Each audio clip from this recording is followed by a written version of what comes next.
Kimberly Magical School is a school where by the time they graduate 20% of their students are bound to perish because of their own spells. The story begins with a boy named Oliver who is one of the new students. As he is making his way to the entrance ceremony, a talking flower started following Oliver and mentioned that he looked nervous and advised him to relax to prepare for the terrible future that awaits him. Oliver brushed it off as he was sure that the flower is just trying to scare him.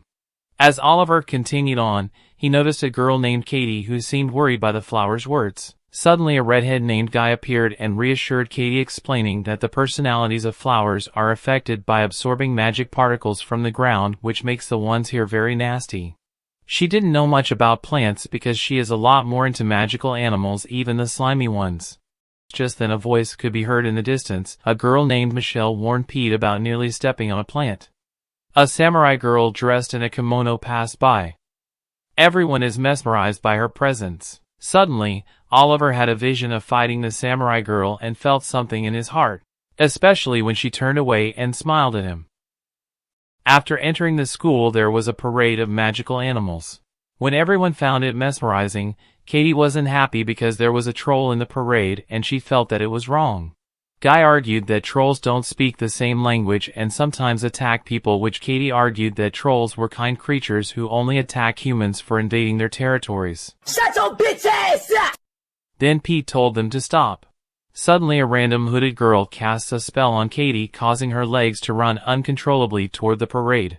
The spell stopped as she is in attacking distance to the troll. Suddenly, Hibiya appeared behind her and shouted at the troll. She instructed Katie to stand behind her as her legs were still numb.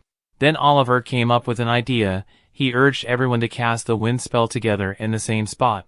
Oliver then soon added his own spell, transforming their spells into a powerful dragon's roar, catching the troll's attention and distracted it. Everyone was astonished by Oliver's spell, and Hibiya jumped onto the troll and defeated it with a single slash. Her hair turned white during the slash. Even she couldn't believe what she had just done. She thanked the rest of the group for their assistance. Inside the school, all of the students gathered in the hallway waiting for the ceremony to begin. Oliver then ended up by Hibiya's side and she told him that she didn't have a plan when she confronted the troll. Suddenly, the headmistress, the famous witch, Esmeralda of Kimberly, arrived and she apologized for the earlier incident and addressed the students that they would be learning at the academy for the next 7 years, but they should be aware of the low graduation rate due to the dangerous encounters would result in students going missing, going insane, and killing each other. After she was done, Hibiya then raised her hand and recommended a method to relieve the headmistress's headache by massaging pressure points. Everyone was flabbergasted. The headmistress ignored her suggestion and instructed the students to proceed to the welcoming banquet. With a flick of her hands, the students are teleported to the grand banquet table filled with delicious food. Oliver reunited with the gang. Suddenly Katie descended from the ceiling, landing on Hibiya's arms. Now the gang complete, they proceeded with introducing themselves. Michelle introduced herself as Chella, the eldest daughter of the noble McFarlane family. Pete explained that his parents didn't have any magical lineage and she didn't want to make any friends, but when Oliver mentioned that he knew about the book she was reading, she got excited. Then it was Oliver's turn. He shared that he has older family members and Kimberly also. Finally, it was Hibiya's turn. She introduced herself as a member of a samurai's family and revealed that she was attending the academy because a mage named McFarland had saved her life years ago. It was Chella's father who served as a lecturer at the academy. They then settled down to eat the food. Oliver woke up the next day to the sound of weird-ass clock knockers playing with the clock needles.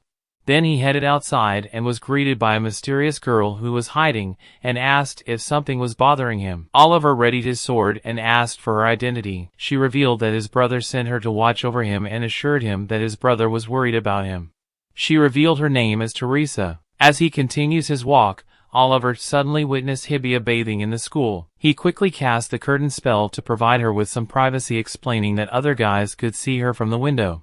Hibiya explained that the bath was a way for her to purify herself from the bloodbath of the last war, thus her scars. Oliver suddenly then noticed the connection between them. He remembered a similar scene from his past and realized that they must be connected by fate. Oliver then lends Hibiya his jacket since she forgot to bring one.